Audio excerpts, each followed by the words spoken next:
can do it, so can I. Okay.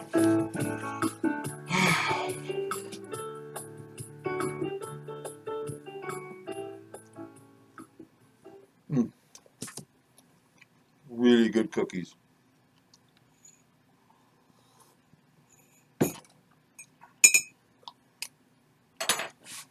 Well, hello everybody. I know this is an unscheduled videotaping. It's Tuesday, 1:30, and I felt so bad leaving all of you guys in a kind of a lurch, only reading half the chapter. It was a very long chapter. So I thought I'd complete it and finish off the second half of that chapter today. So, if you don't mind, we'll just get right to it. It's a beautiful day. Most of you know I have a swimming pool. We installed the above ground pool there the other day. I was in it yesterday. I was actually in it this morning for about 20 minutes. It's still kind of cold. Yeah, legs are still numb. But aside from that, it was great. Anyways, we're continuing to read chapter 3. We're on page 42, in case you're following along. Oh, and by the way, please subscribe to my YouTube channel. And if you see, click the bell, and then you'll be notified that there's another reading or there's another video that I've made. And also, in case you're ever interested, you can let me know on YouTube Messenger if you're interested in getting a book from me, because I still have a whole bunch of these left. So, where were we? Yes. I now had to forcefully interrupt myself from my dreamlike state of mind, returning to this reality in order to see what time it was. Damn, it was already mid-afternoon. Come to think of it, the boys should have been here by now. It seems they always do everything together, like being late today. We'll see if they share the blame for not being on time. I'd like to get a lot more done before the end of the day. I'm actually beginning to feel a little tired. Hopefully this means I might finally get a good night's sleep. 3 days is long enough to remain awake. I got up from my workstation and wandered over to the window overlooking the front of the property and facing the lake. I saw the reason why they were late. Both Jason and Steve were sitting on Dad's throne, as he likes to call it, on either side of him. His throne was one of those decorative and classically styled wrought cast iron park benches with wood seating and backrest. Actually, it was made of plastic lumber. After my mom passed away and he moved in with us, he insisted his bench be situated squarely in the middle of my property, between houses facing south and the lake and under a tree. The tree we had to plant. It wasn't so much what Dad wanted Dad got, but it was the most ideal location for enjoying a warm sun and a fresh lake breeze. It also didn't hurt to be conspicuously located in the center of a high-traffic area and the center of attention. It also made it easier to keep an eye on him as well. I had to smile to myself. It was good to see Dad back outside enjoying the sunshine in company of Jason and Steve. Even both of the dogs, Cadfield and Barclay, the Vanier's shaggy, undergroomed black lab, had come to pay their respects. Even with his posture perfect back to me, I could almost see the contented expression on Dad's face, eyes shielded by large, dark sunglasses, head slightly tilted back so his face could enjoy the full warmth of the mid-afternoon sun. Adorning his head was his favorite rich hand-stitched straw beach hat, a quality custom-made Biltmore hat, something Jimmy Buffett might wear in Mexico while drinking a margarita. Tucked beneath that hat would be locks of unkempt, thinning gray and white hair. I won't show you my head because it's kind of doing the same thing. That much we both had in common. Besides the thinning hair, we both had an appreciation for fine, well-made hats. I almost never went anywhere without wearing one, and I had a collection of over a dozen, not counting caps. With both arms stretched out, still toned and muscular from his daily workout regimen, he'd be resting both hands on his white walking stick. In similar fashion, I'd imagine, that someone of nobility or a distinguished gentleman might do with his elegantly fashionable cane as he sat and surveyed his personal domain. So I could imagine Dad proudly sitting there like some great family patriarch, flanked on either side by two of his faithful subjects. Judging by the partially bare calves I could see under the bench, He always wore his socks pulled up. He was obviously comfortable enough to sit outside in his khaki shorts and a beige short-sleeved shirt. Dad was never one to make a fashion statement, much to the chagrin of my mother. For a few brief moments, I fantasized that we were back in our old world and our lives were back to normal. The sky would be clear and blue, much like today had turned out. A light breeze from off the lake would be drifting across the property. Everything appeared to be in a state of tranquility, at least within that narrow perspective, until a reminder of what might have been had remained disrupted my wistful delusion. Tanya Levine, our reluctant stowaway, was walking across the compound towards my dad and the boys, dressed in her repaired fatigues. Barclay jumped up and took what seemed to be a defensive stance between her and my dad and began barking incessantly. Obviously, he didn't approve of her presence. Steve had to get up, restrain, and heal Barclay. She showed no real hesitation or fear of Barclay. Obviously, she was not a skittish female. I could see she commanded the immediate attention of both boys. That realization troubled me. She could very well become the fly in the ointment or the wedge between Jason and Steve's friendship and the much-needed harmony of this place. She's about their age, or so I'm assuming. She does have very attractive features like a pretty face, lustrous shoulder-length black hair, and she had a gorgeous figure, no doubt thanks to her military training. But her real asset is that she's French-Canadian. Is there such a thing as an unattractive French-Canadian woman? Even in baggy drab camo green fatigue trousers and athletic top, I wondered if the army would call that a regular issue camisole. Regardless, she looked stunning. Her showing up just now reminded me that, had the event not taken place, there was the real possibility some of us might be languishing in some undetermined prison at this moment. According to her story, we were about to get raided by a sizable contingent of law enforcement, security, and military personnel. Evidently, it was rumored among the troops that we were possibly some kind of Al-Qaeda sleeper cell, or perhaps a notorious criminal biker clan in Simcoe County. She had heard several rumors being circulated about our various political affiliations and criminal associations, and that we were all well armed. One would almost think we were being set up for the kill. I wouldn't put it past one of our fine intelligence agencies. I took a cursory glance in the direction of my large gun safe. If I was actually that bad of a dude and had been prepared, oh, how little they know. I guess Steve arriving here on his motorcycle and the fact that both Jason and I have bikes and ride no doubt lumps us squarely into that badass category. Attending Friday the 13th biker rallies at Port Dover probably didn't enhance my image any. Having my dad ride along occasionally in the detachable sidecar only confirmed that he was the head of the club. Those dark glasses he always sported were his trademark disguise. Yep, our headquarters was the local Tim Hortons in Port Dover, and sometimes the one in Simcoe. We kept switching them around, keeps the ladies that work there on their toes. Besides, that's where all the nefarious bikers like me hang out. Mind you, as I'm the only real member in my unchartered gang, I never got to see myself as all that menacing. Boy, little did I know. Damn it all, now that I'm thinking about it, I sure am going to miss Timmy's. At least I have Timmy's here. I'm still dumbfounded, though, at the whole notion of actually getting raided. The idea was so absurd it bordered on comical, except for what might have transpired had it occurred. Frank may be in a coma right now, but who knows what trauma, or violence for that matter, might have been inflicted upon us if all those security agents from CSIS and INSET, whichever one was there, along with the local constabulary, and let's not forget to mention the whole damn Canadian Army, according to our guest Corporal Levine, if they had been able to carry out their assault. I shudder just rethinking about it.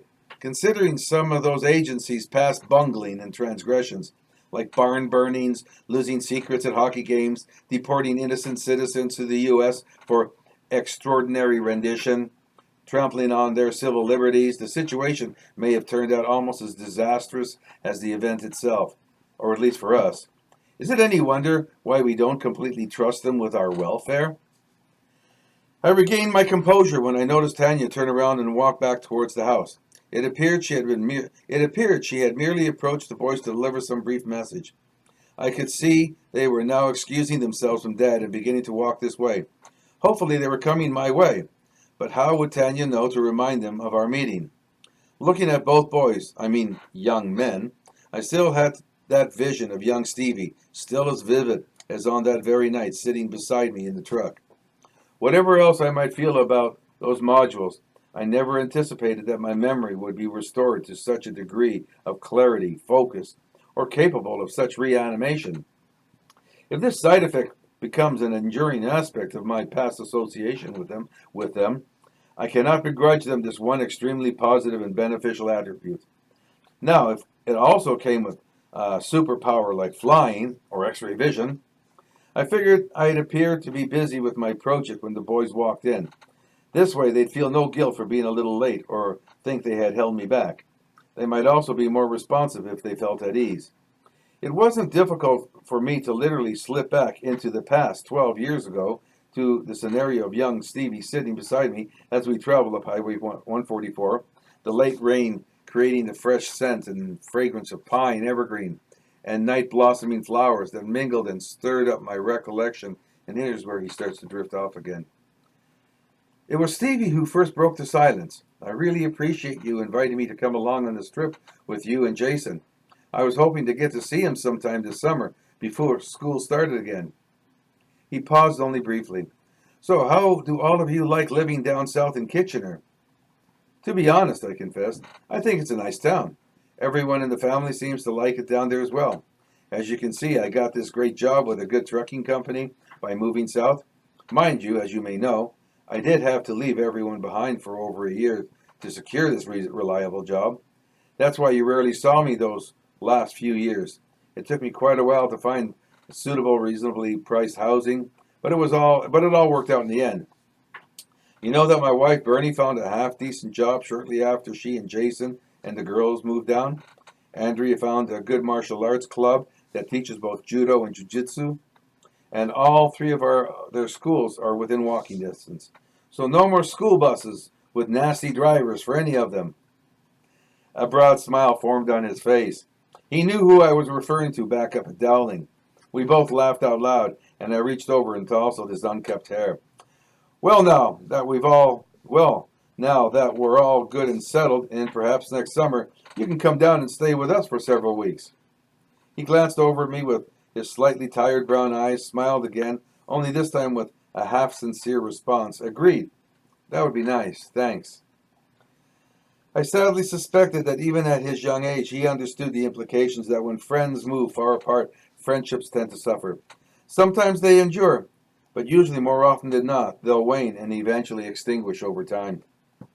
Unfortunately for the boys, my personal circumstances, due to unforeseen economic necessity, as well as psychological expediency, all coalesced, necessitating that we move south. It had taken me well over a year, being away from my family, just to find a suitable job and a decent place to live. It was quite the ordeal, one I never wished to experience again. At that time, I could only afford to visit the family once every 2 to 3 weeks. Once the important prerequisites were fulfilled, finding a good job and home, the location of schools, some good churches and recreational facilities, all of them conveniently located in a small city like Kitchener, I had the family move down to join me. It had been almost a year now since we'd left Dowling in the Sudbury region. Aside from a brief one-day visit to a religious camp Stevie and his mother were attending, somewhere north of Brampton, Jason had not seen Stevie for the whole year. When dispatch offered me this 3-drop, less than trailer load LTL run to Sudbury, Timmins, and Cochrane, I jumped at it, promptly phoning Jason at home and asking to see if he was interested in coming along with me.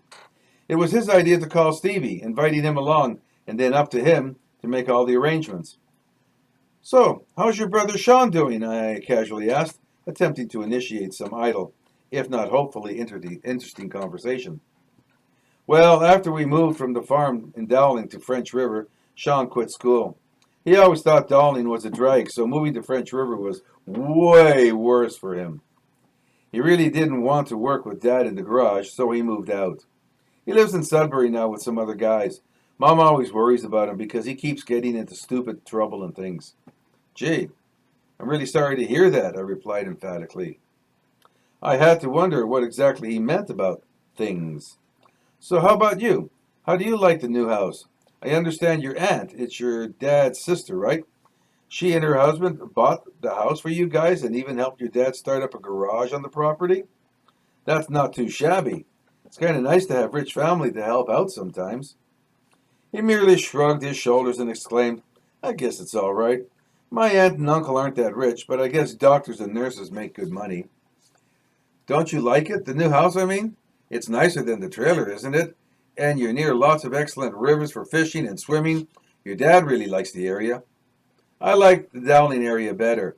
All of my other friends are there. I was going to join a hockey team at the arena in town. I could have even gone to Onaping. They have a bigger, better arena, and I prefer going camping and fishing at Windy Lake. He thought about it for a few minutes, then admitted, but it's better for Mom and Dad, so I'm okay with it. Mom's always wanted to be a nurse, so with Dad having a garage and working steady now, she says it'll help her. But I worry about Sean sometimes too. I kind of understand, Stevie, I said, trying to encourage him. Unfortunately, you're still too young, no offense, to be your older brother's keeper. It's supposed to be Sean's responsibility to watch over you, not you over him. I guess you're right, Mr. Meisner, but I still can't help worrying about him. He paused once again and seemed to sigh. Please don't get too mad about what I'm going to tell you. I've been kind of worried about it all day, but this morning after you dropped Jason off at my place, you know Sean was supposed to pick us up and drive us to Dowling. Well, he was kind of late getting there. Why, did he break down or something? Nah, nothing like that. He, on the way up to Dowling, I think I smelled alcohol on him, he nervously confided. He wasn't drunk or anything, he insisted, trying to both defend Sean and assuage my fears, and no doubt hopefully stave off an angry reaction from me. But, he confessed, without waiting for my response, I don't think drinking that early in the morning is a good thing. It took considerable restraint on my part not to blow my cool in front of Stevie and go on a rant. No, Stevie, you're absolutely right. There's a proper time and place to drink, and what Sean did was really stupid. And then, thinking to myself, not to mention, that he was way underage. Not that that would make a difference when you're young, irresponsible, and accountable to no one but yourself. Then again, I should know, I was in that same place once upon a time while living on my own up in northern BC at 17. I would get drunk, get into fights with the local cowboys. They did not appreciate me using karate on them. I rode my motorcycle wildly and drove recklessly, sometimes even playing chicken with cars, all the way up and down until I was 19. Or all the way up until I was 19. Good God, was I ever stupid. But I never deliberately put anyone else's life in jeopardy other than my own. A motorcycle will always lose against a car in chicken. Thank God I survived those brief years of foolhardiness, long enough to turn 21, get married, get domesticated, and a hell of a lot saner. I have to agree with you, Stevie, I reiterated. Your brother has a lot of problems and issues he's going to have to deal with. But I'm not angry with you. For now, this will just be our little secret. To say I got upset with Sean that night would be putting it mildly, but I was equally disturbed with myself at the time for having left my son in the care of a half-drunk and completely irresponsible person who could have easily had an accident taking Jason away from me. If only I had known back then what Sean was like. I was also more than a little perturbed with Bill. Of all people, he should have noticed something was amiss, but he probably didn't want to know. Bill often ignored situations that demanded taking some responsibility or would require his intervention. Bill was there when I dropped Jason off, but was busy working under a car. Jackie had gone off to work, and I was in a hurry to get to my first delivery. Chances are, even had we gone to meet Sean before he and the boys left, knowing Bill, he probably wouldn't have said anything to antagonize his oldest son. I'll take some of the blame now because nothing had happened. At the time when I decided to drop off Jason, it was because I didn't want to disrupt the boys' time together. Having them wait inside the truck for me while I offloaded at the Sudbury grocery warehouse instead of reacquainting themselves in the old neighborhood wouldn't have been fair. Now, in hindsight, I should have done just that. Besides, I could have used their help. After that insignificant conversation, Stevie didn't speak for several minutes. When he did speak up, he asked me again if I was all right. At the time, I had no idea what he was referring to, other than my state of wakefulness. I assured him I was wide awake now, thanks to his company, but that's not what he had meant. I caught him glancing at me furtively. Then feigning to stare ahead up into the dark highway. I could tell he was feeling awkward, but his hesitancy, feeling awkward by his hesitancy in continuing his inquiry. All right, in what way? I curiously inquired. I'll never forget the conversation we had that night. He hesitated for a few more moments. At the time, he was looking for words that might not offend or upset me. He actually hummed briefly, then laid the bombshell. Jason told me about your mental illness, how you were always getting upset or sad all the time. He told me that the darkness seems to make you get depressed and really angry sometimes. He pursed his lips together, making a small, shirking type of gesture, and carefully added, Well, it's really dark out now. You're not too sad or depressed right now, are you? Boy, was I caught off guard. I had to give his question some serious pause for thought. It was totally unexpected, and I had to wonder especially what he had meant by really angry. To deflect any possible anxiety he might be experiencing, I gave him a heartening smile, followed by a big flash of teeth before responding. Well, Stevie, I tried to assure him, I'm no more depressed right now than you are, assuming you're not depressed, of course. Actually, I'm quite fine right now, I reasserted. I surmised Jason had explained to him, as best a 13-year-old could, why I had the family move back down south. Jason said your illness is called SAD, S-A-D, or something. He told me what it was. He told me what it is, kinda, and why living down south had cured you. Excuse me. It seems that no matter how carefully you explain things, how children will interpret or comprehend something can be totally contrary to what you had discussed. I thought I'd better explain it firsthand to Stevie, as best as I could, the reasons and causes of what seasonal affective disorder was, and why it caused such distress and upheaval in our lives. I explained to him that when I was transferred up north, I found myself constantly working the night shift. Over the course of several years, rarely seeing daylight during the longer, darker winter months only helped to aggravate a condition I experienced only mildly while we lived in southern Ontario. I also assured him it wasn't a contagious disease, and that only a small percentage of people living in northerly latitudes suffer from it as severely as I did. That seemed to put his mind at ease. His next question was equally as insightful, if not profound, coming from a lad who just turned 14 years old. Is being sad the reason that you sold all your guns? I remember you had a really nice collection of guns. You had that neat crossbow with that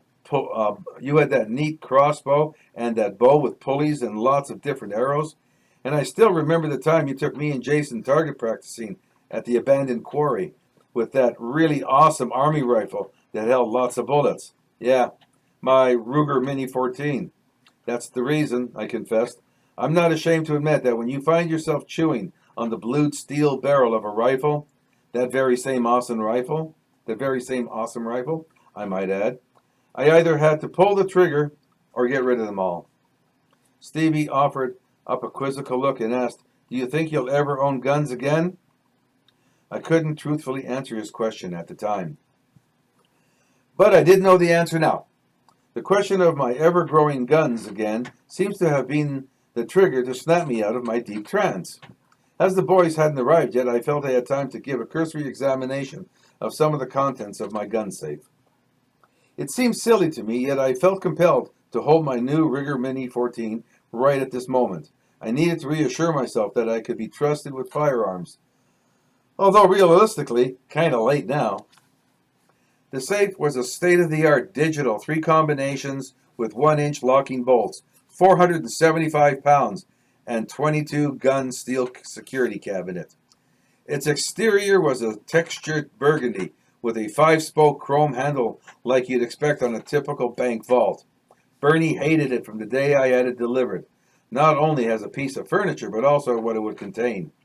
I actually had to force her to learn the safe's combination should something happen to me or I become incapacitated. In less than 30 seconds, I had the immense door open. Concealed and locked in a sporty brushed steel rifle case was my Ruger. I kept it in the case so it wouldn't be immediately recognized. The keys I kept hidden elsewhere. Anything I wanted to keep from prying eyes I locked in similar or smaller cases. I didn't want to make access to my collection of firearms easy for anyone, not even me. Any delay can give a troubled soul pause for reflection. I held my Ruger for just a few minutes, inspecting its craftsmanship, feeling its heft in my hands, looking down its blued steel barrel. Feeling satisfied that I wasn't about to go berserk and on a killing spree, I contentedly put it back into its steel case, locked it, and returned it to the safe. I then withdrew Tanya's C7, the Canadian equivalent of the US M16, and gave it the same examination as I did with my Ruger. I compared the similarities and differences. Upon completion of my assessment and newfound admiration for the weapon, I returned it to the safe and secured the door, giving the locking spokes a quick spin. No problem, safe and secure. Hang on for a second, I'll just put this here. Yep. This is something, of what Tanya's rifle would look like. Okay, so it's just like the M16 with the handle. Okay, you got a 3-dot scope here. You got your power flashlight. Where's the button there? Okay, so, and you've got, of course, a large clip. Now, this here, and here's how you cock it. Just like the real thing. Now, this thing here only shoots little plastic BBs. I could shoot it in my hand. Nah, on second thought, I don't think I will. So, consider this like Tanya's rifle. Okay. Little demonstration. Now, where was I? Oh, here's the book. Yep. Anyways. As the boys still hadn't shown up, I was now getting somewhat impatient, and I suspected their path had led them to the French Quarter, rather than my quarters. I could sit here and mope about their tardiness, or resume my endeavor and revisit my past. Hope you all got that about the French Quarter. Oh, and that's the end of the chapter. Ho-ho!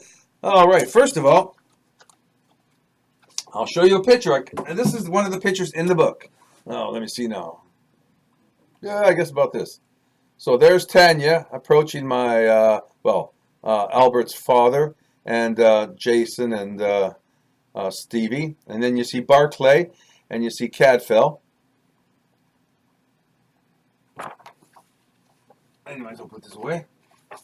Now, next reading on Saturday will be Chapter 4, No Moosies on the Road.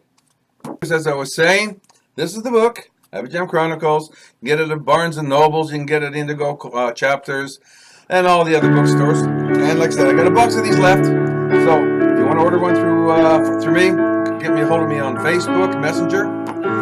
And we'll see you next Saturday, or this coming Saturday. So, all of you, have a wonderful week, and it's been a pleasure. I'm going outside.